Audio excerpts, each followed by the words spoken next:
Olá, espero que todos estejam bem. Vamos focalizar hoje filtros do processo de comunicação. Primeiro filtro, autoimagem. Se nos julgarmos especialistas em uma determinada área, tenderemos a falar mais do que ouvir quando qualquer aspecto dessa área for considerado.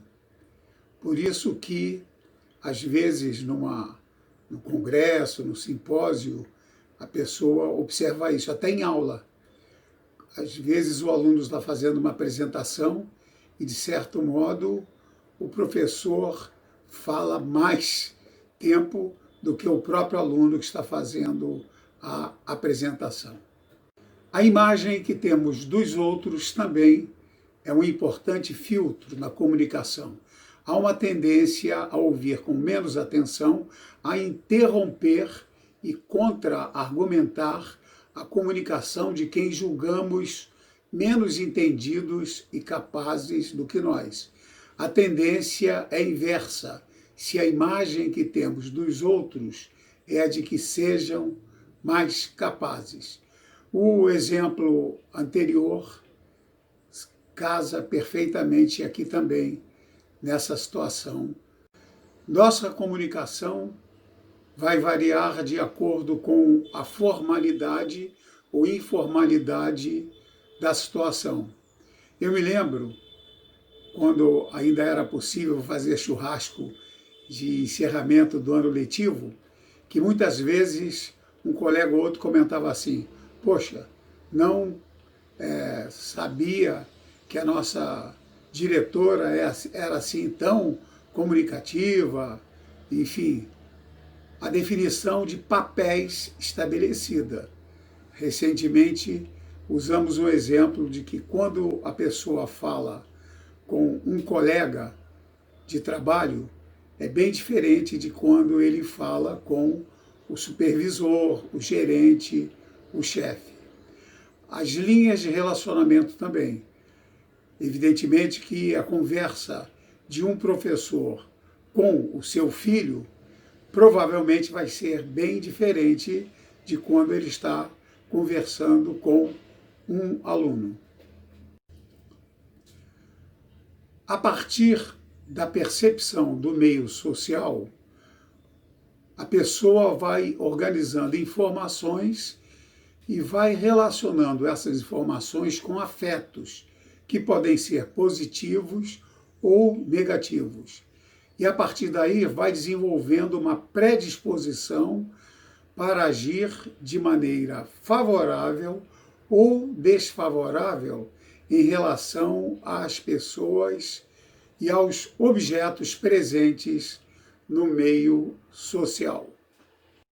Para facilitar a compreensão daquilo que a psicologia social chama de atitude, vamos a um exemplo. Imaginemos que exista uma instituição de ensino superior chamada de XPTO e que oferece o curso de XM. Muito bem. Agora, duas pessoas se encontram. Aí um deles pergunta para o outro: e aí, fulano, tudo bem contigo? O que você anda fazendo?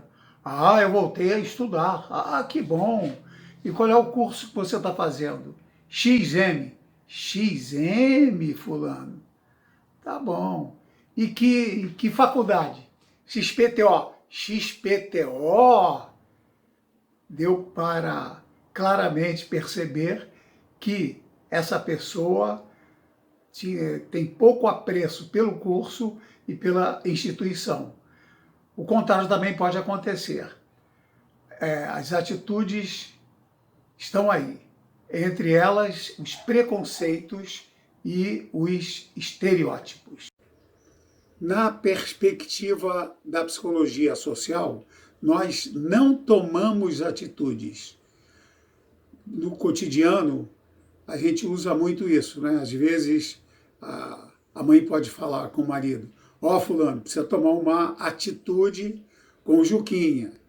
Enfim, às vezes, quando uma pessoa não tem muita determinação, Alguém pode dizer para ela, ó, rapaz, você precisa tomar uma atitude. Pois bem, na perspectiva da psicologia social, nós não tomamos atitudes, nós desenvolvemos atitudes. Ninguém nasce com nenhuma atitude, a gente vai desenvolvendo por aprendizagem, que pode ser por imitação, e aí vamos ficando com um repertório bem grande de atitudes. Algumas que nós não temos nem consciência delas. As atitudes possuem os seguintes componentes. O componente cognitivo, ou seja, a gente só desenvolve uma atitude sobre aquilo que a gente conhece. Por exemplo, se você perguntar para um amigo, o que você acha da política econômica da Finlândia? Provavelmente ele não vai dizer nada, a não ser que seja um especialista em política econômica da Finlândia. Agora, se perguntar, e da política econômica atual do Brasil? Provavelmente ele vai ter muita coisa para dizer. Há também um componente afetivo. Você, a partir desse objeto que você conheceu ou recebeu alguma informação, você pode desenvolver um sentimento, uma posição afetiva de gostar ou não gostar. E há o componente comportamental, ou seja, em função dessa atitude, você pode ter um comportamento favorável ou desfavorável. Esses componentes tendem a ser congruentes. Uma pessoa que é religioso, né, gosta da sua posição religiosa, provavelmente vai frequentar os cultos, as reuniões, muito mais do que alguém que não tem essa mesma atitude. Uma pessoa que gosta de música clássica, que entende de música clássica, provavelmente vai ouvir muito mais música clássica do que uma outra pessoa. Felizmente, as atitudes podem ser modificadas. Por exemplo, a partir de novas informações. Daí a pesquisa, o estudo, o interesse em obter informação é muito interessante, porque a partir delas nós podemos mudar certas atitudes. Os nossos afetos, depois de uma certa experiência com alguma situação, nós podemos mudar a nossa atitude em relação a esse fato. E aí, novos comportamentos poderão ser apresentados e podemos também mudar nossas atitudes em função de novas situações vivenciadas.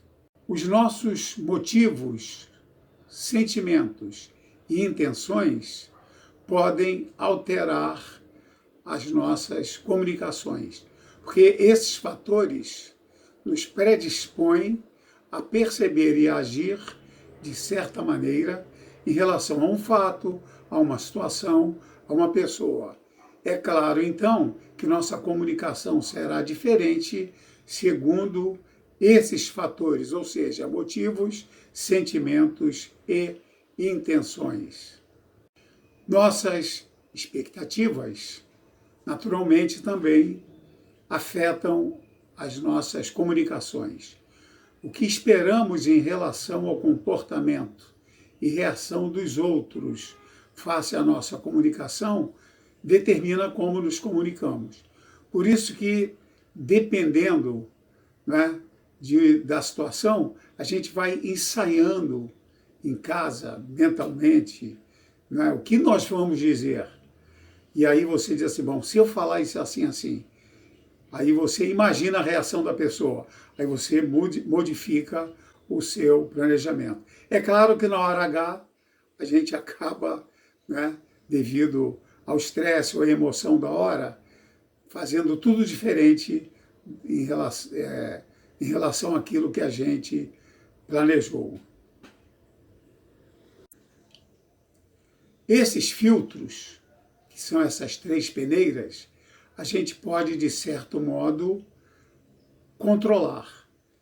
Primeiro, a peneira da verdade. Isso que eu vou falar, isso que eu vou compartilhar nas redes sociais, é verdade? Se a gente usar bem essa peneira, a gente vai correr menos risco de estar divulgando, compartilhando uma fake news. A outra é a peneira da bondade. Isso aí é uma coisa boa, de fato, para ser compartilhado. E da utilidade, é uma coisa útil, vai contribuir para o crescimento e o desenvolvimento do meu receptor. É isso aí. Dizendo agora o bordão já conhecido, né? Muito obrigado por ter assistido esse vídeo até o final. Aproveito também a oportunidade para desejar um ano novo menos estressante, menos complicado. Que mantenhamos o foco, a esperança e a fé.